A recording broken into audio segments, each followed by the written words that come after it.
After President Bola Ahmed Tinubu's cabinet reshuffling and subsequent attempt to cut down the cost of governments, an attempt that made it seem like he is hearing the voice of Nigerians on the call to cut down the cost of governance, some stakeholders believe that it is a mere paparazzi, that cutting down cost of government should start from the top. Is the president, I mean, he's taking some decisions now, restricting convoys and security personnel attached to government officials, which is what some persons have clamored for a while. So does that come across to you as though, okay, I mean, they called it cost-cutting measure. Do you see it as same? No, I think to me,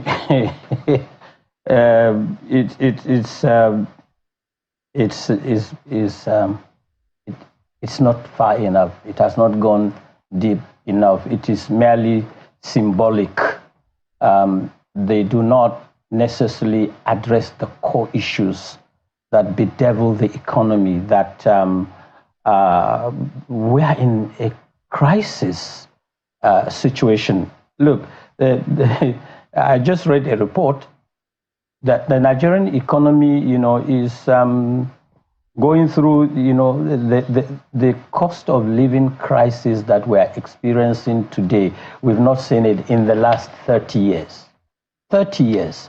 And that, of course, we've said it here time and again, you have an inflation rate that is 34, racing to 35%, food inflation 40%. You have 80 million Nigerians out of 250 in multidimensional poverty. And you have a nation that is groaning. And so when you are doing what you call cost saving measures, after the deregulation or after the removal of oil subsidy, fuel subsidy, one would have expected that the removal of fuel subsidy, like the government told us at the beginning, they will rush in funds to address infrastructure deficit, to address poverty, to deal with the socially vulnerable classes. What we have seen is that we have sunken deeper into poverty. The infrastructure is not there. And when you say you have reduced the ministerial vehicles to 3, as a journalist, let me use this word loosely now, I'll ask you, what about the remaining vehicles? Where are they going to be warehoused? Are they going to be kept in the garages? That was reduced? Of course, yes. The vehicles are there already. They've been bought. So what it means is that if I am a minister and I have 10 vehicles, I'll keep 7. The next trip I'll recycle. New ministries. What if they assign them to those ministries? If they assign them to other ministries, you would also believe that 70 to 80% of all the personnel that are entitled to vehicles have them. Okay. Now, what I'm saying, Chamberlain, is that if you have a cost-saving measure, and you also have, look, leadership is all about inspiration. It's not an inverted pyramid. You have to, by your ways, by your actions, and you have to show the lead from the best of examples. You cannot buy a presidential jet for 170 billion at the going rate and buy a yacht of 5 billion and do a cost-saving measure put together that is almost just about half of these expenses. And so it's just merely symbolic. So there's this, the different schools of thought about how things should turn out and the kind of impact they should have. So there's one that say, we expect too much too soon. Another group says, look, the challenge, the rot is so much that if they put in any policy, it might take a while for those things to happen. And then another group thinks, well, not just patient, but we seem to be so angry not to even recognize the little things that are being done, whether or not to assess whether or not they're moving us in the right direction or not. Does any one of those fit the bill? Does any one of them make any sense to you whatsoever? Well, what we do, what I've seen in governance is that we one step forward and we take 2 steps backward. In a country where you have, several grieving heads, several heads that go to sleep without food on the table, they are likely to miss some of the things you do if they don't create an immediate impact, in their lives. Help us understand this. In the context of the recent policies taken, is it the reshuffle, this particular one? Which one is forward, which one is backward? I think to me, the reshuffle is merely symbolic. Look, when you look at the reshuffle, and what I'm going to say, I'll say with all sense of patriotism and humility, and I'll be frank with you and with Nigerians. When you want to address the current state of affairs in Nigeria, the deprivation that is out there, the poverty and the challenges of governance, and you want to reshuffle a cabinet, Nigerians would expect, and we did expect, a radical, shake-up of the cabinet to address the core issues that are bedeviling the polity and the economy and insecurity.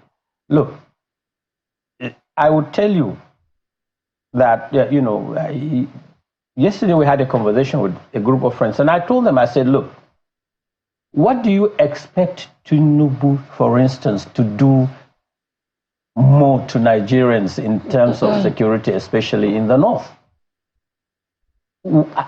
Tinubu can only do his own part. You have the 2 ministers of defense from the north. You have the national security advisor from the north. You have the chief of defense staff from the north. You have the chief of air staff from the north. If these 8 heads meet in one office and come up with a blueprint to tell the president, Mr. President, this is the way to go, I am certain that he will listen to them. So we are held in our cocoon of lamentation and complaints upon complaints upon complaints. We are not doing the needful. So the Minister of State for Defense is somebody that I know, I would say a friend. I also know, the defense minister, the senior cabinet minister. But sorry, this is Nigeria. We're not getting results. In other words, what? They're not doing their jobs as they ought to. Probably they are overwhelmed. Probably they are not telling us their own setbacks and shortcomings and challenges, but we are not seeing the results.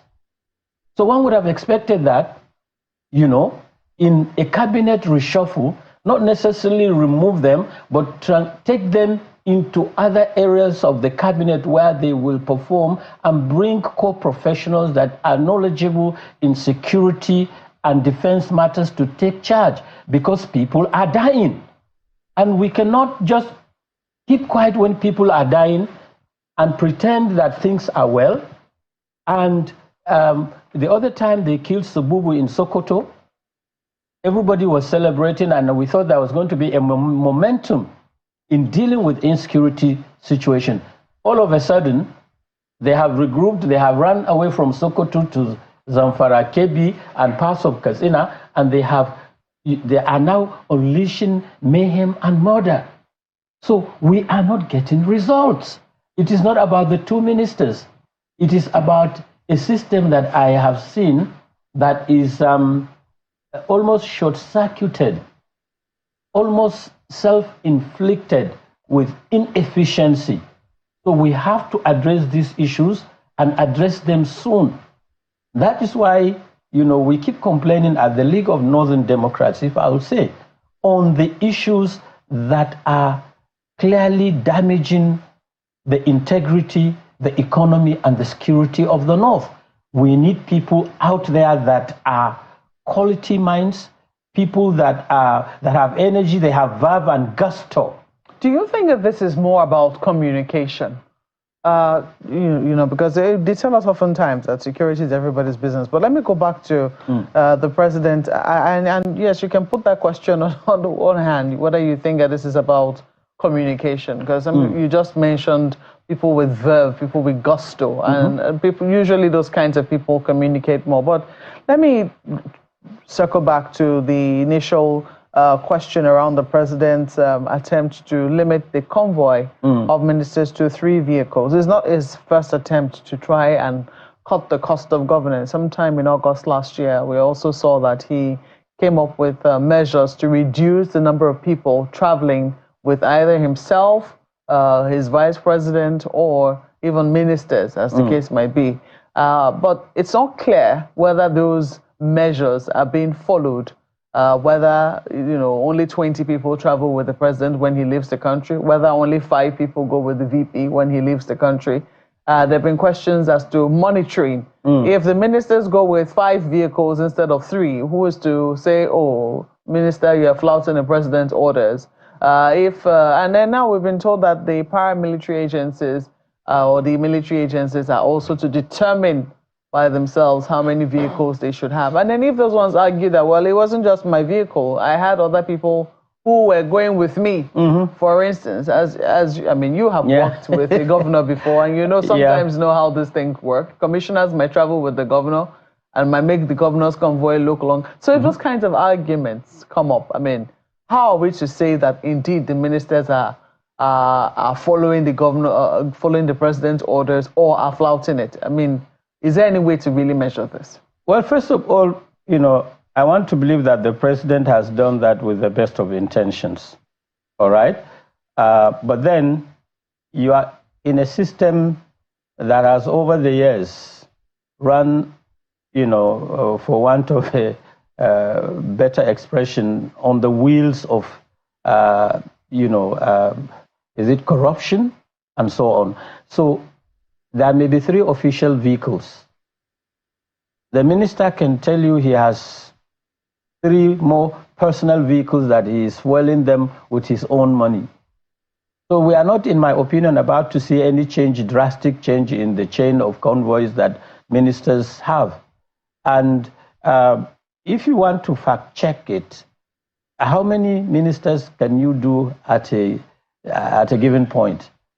So to me, it's just literally, like I said, the president may have done it with the best of intentions, and I believe so, but then implementation is the problem. When you say, okay, for instance, the local government's autonomy issue, the Supreme Court has ruled, but operationalizing the judgment is now becoming a clear and present challenge on the grassroots. So it is the same attitude, it's the Nigerian factor. Do not, Maupe, expect to see the convoy of a minister with 3 vehicles. It won't happen. If somebody tells you it's going to happen, we're just fooling ourselves. Why? Because it is the way the Nigerians behave. Look, you're saying the president's words carry no weight? It carries weight, but he will have 7 vehicles. And he will say the 3 other vehicles are personal vehicles that I use to accompany, to pick extra, people that are seeing me off. And there's no way you can say he has flouted the president's order because FGN is written on 3 vehicles. That's what I'm saying.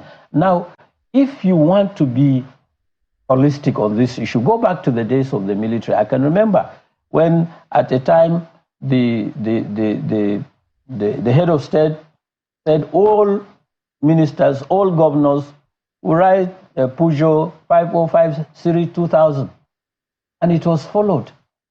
If you adopt that same attitude and Nigerians buy in, if we see a minister in Lugbe with 5 vehicles, you pick your phone and call the channel hotline. I've seen ministers also with 5 vehicles. Please, when he comes to your studios next time, ask him. So it is, like I said, the president has done his own bit. Nigerians also have to step in and approach these public officers. They are public officers. They run on public funds. It is not pro bono, it's not gratis. They should be able to be held accountable by the ordinary citizen, by you, me, and everyone else. What would you recommend? Because clearly you do not have a lot of faith. I mean, there's also the argument that, how will I put it now, that former governors, for instance, who are in the president's cabinet, a number of them have retirement benefits accruing to them from their respective states. I mean, there's also that to deal with. I don't know how that's supposed to work, but how do you, if you were to implement this, given your own experience in the governor's cabinet, how would you say this should work? I think in principle, this federal, position should be adopted by the governors and translated, holistically. In my opinion, a governor's convoy shouldn't be more than maximum 7 vehicles, maximum. Unless in the... 7? Yeah. What does a governor's convoy consist of anyway? The governor's convoy, by tradition, the norm, not necessarily a rule, you have, let me quickly count them for you. You have the outrider, which may be the police. You have the road safety vehicle. You have the protocol vehicle. You have the press vehicle. You have the special advisor press or media or the press secretary's vehicle. You have the security vehicle that is in front of the governor as a decoy. You have the governor's vehicle. You have the governor's standby vehicle. You have the governor's backup security. That's 9. You have an ambulance. That is 10. You have 2 other vehicles that can be on standby for anything. A minimum of 12, sometimes 15. Some governors stretch it up to 20. They have to be fueled, they have to be serviced, they have to be maintained. The drivers have to be paid, duty tour allowances and all other officials. The governor has 20 vehicles? Some governors have up to 20 vehicles in their convoys.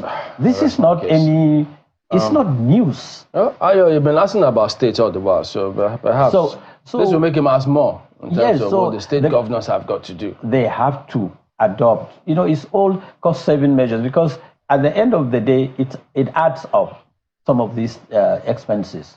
They are totally unnecessary, except for states where you have, challenges of insecurity. You cannot expect... Mr. Salihu, just a quick one, if you can hear me. There's a question that, Chamberlain, I mean, that conversation about the convoy, that's another, kettle of fish altogether. The governors have to find a way to manage their own resources in a way that the people will not get angry with them at some point. But, Mr. Salihu, there is a question that Malkwe asked the other time that I would like you to expatiate a little further on. Perhaps it is the challenge of communication. What are we saying to our people? You've talked about the fact that the League of Northern Democrats need to be more proactive in the development of the North because of all of the peculiar challenges of the North. Data says security there is way off, poverty issues are ridiculous and all of those. And it's not like the potential for development and growth are not there. So what should we be saying to the people, particularly the northern elite, both in our words and in the things that we do? What should we be communicating to the people for them to be able to take ownership of their destinies and find a way to galvanize this development in the North? First and foremost, we must put our best foot forward.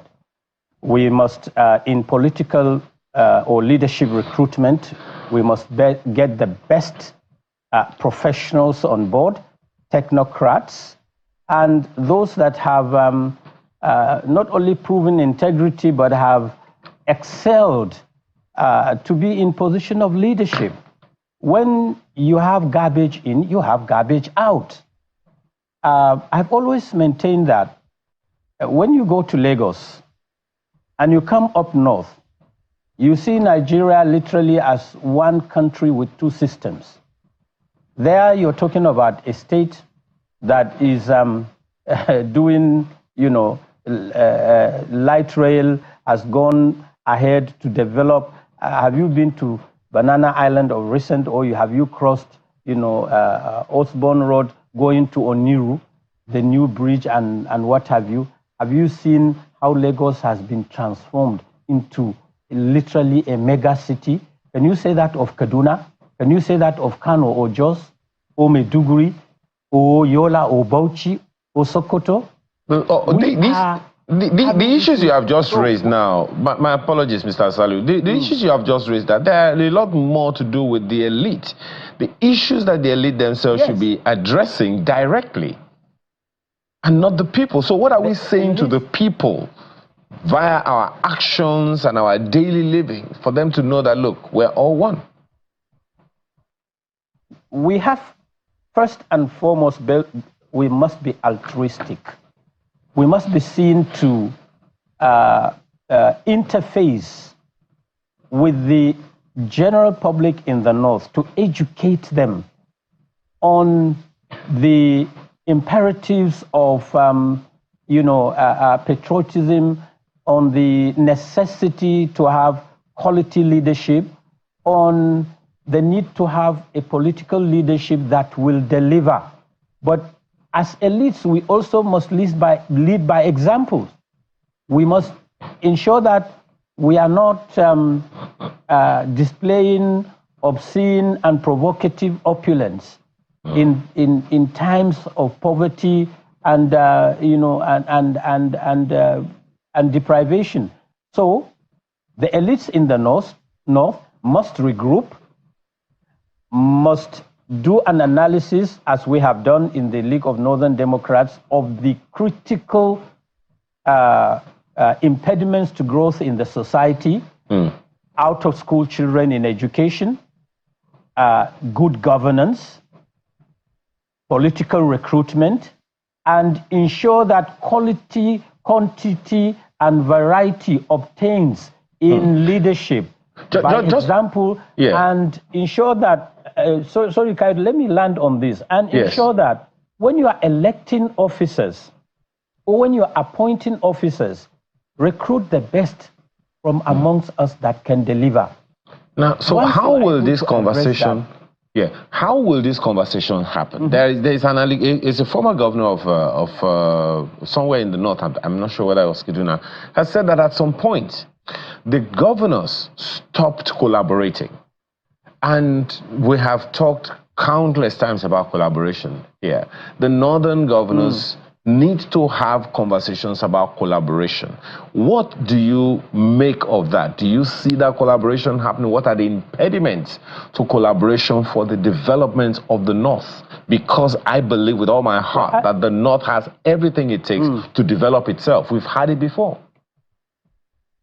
That is why we said, Kayode, in the League of Northern Democrats, that we are out for a greater North and a better Nigeria, or a better North and a greater Nigeria. Maybe some of the northern governors are overwhelmed by the challenges before them, maybe. But my own take is that not all the governors, but some of the governors have literally disconnected from their people. They are operating almost like emperors and leading empires. I'm not necessarily saying this is the position of the League of Northern Democrats. This is Ladan Salihu as a political analyst, as a reporter talking as a commentator. But then, when you are disconnected from the people, when you don't have a conversation with them, when you don't inspire them, when you don't look at their own state of poverty and get fired on to address such poverty, then governance becomes, a mere, paperwork. His former Commissioner for Information in Bauchi, spokesperson, League of Northern Democrats, and several. Good morning, and thank you for coming on today.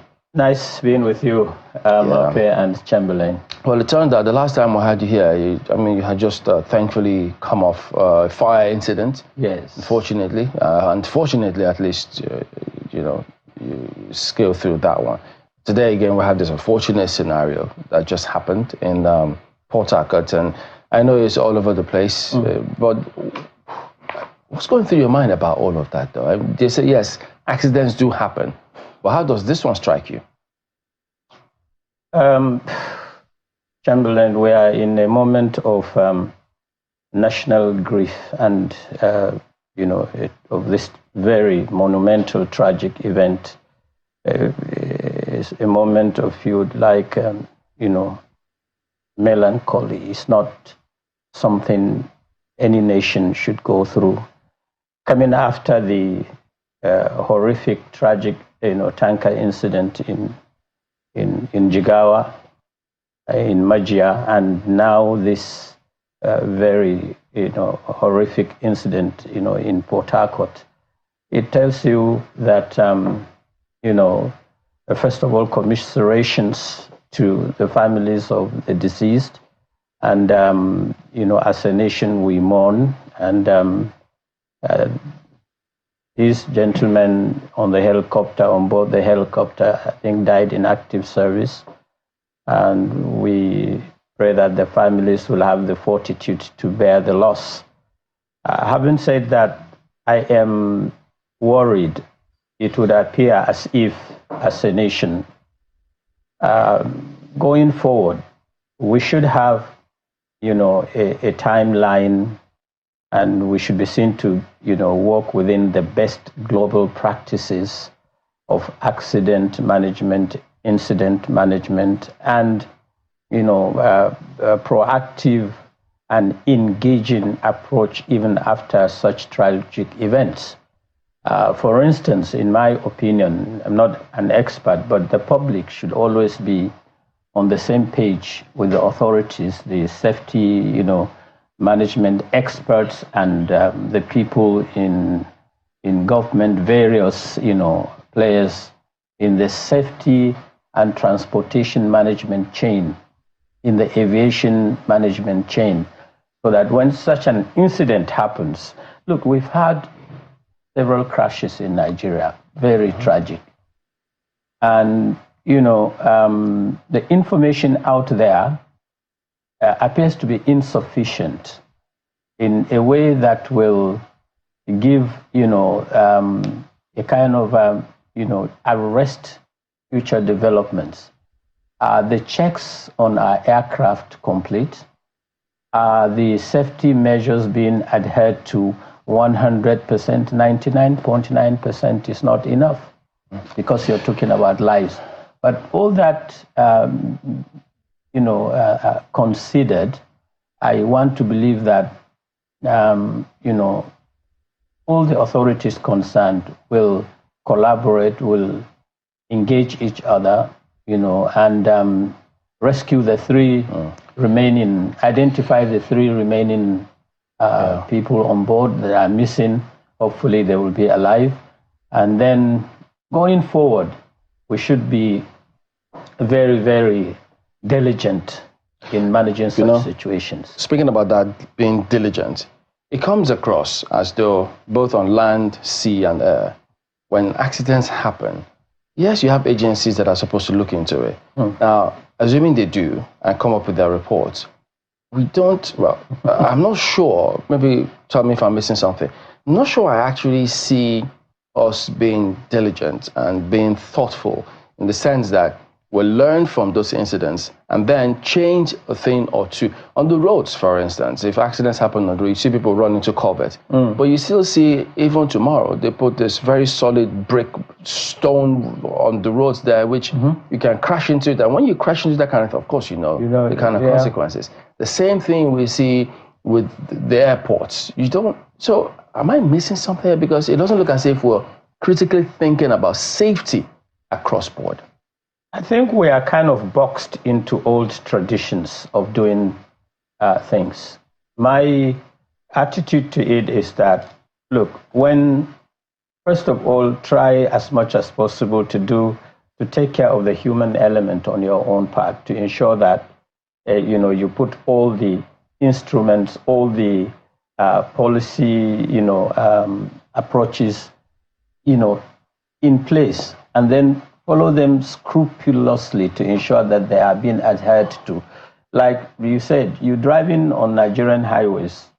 If you're not being on a road, for instance, from Lagos, from Shagamu to or Benin, and you're driving, on top speed, and suddenly you just run after a turn into a roadblock with several, several obstacles, you run into them, and it's an accident. Anything can happen. I don't believe that the same approach is being applied into the aviation industry. But what I'm saying is that we need to, when such incidents happen, there must be reports, and the reports as much as possible. The authorities concerned should go a step further. Just don't lock them up in your shells or discuss them in the boardrooms or share information with the operatives concerned. No, but avail some of the information, to the general public so that we'll understand, appreciate, and celebrate, your is anybody excellence. acting on any reports that they have seen? It's a Nigerian factor. It's now left for gentlemen like you and Maupe and your reporters to be out there and on the heels of, professionals and those in charge of these organizations to ensure that we hold them accountable. At least let us know. Let us understand, let us appreciate the constraints, the limitations, the challenges, and what have you. And then let us have a conversation on the way forward.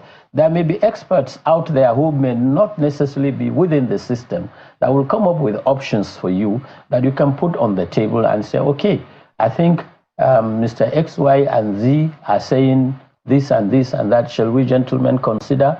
And then you have a more inclusive professional working environment that will be to the greater benefit of Nigerians and for the safety of travelers. They have, however, argued that reduction of fleet of vehicles and members of portfolios attached to ministers is not what is required in the real sense of cutting down the cost of governance. Recall that the president announced recently the sacking of 5 ministers and in the same manner announced the appointment of 7 ministers. The president also merged some ministries, demoted some ministers, and promoted some.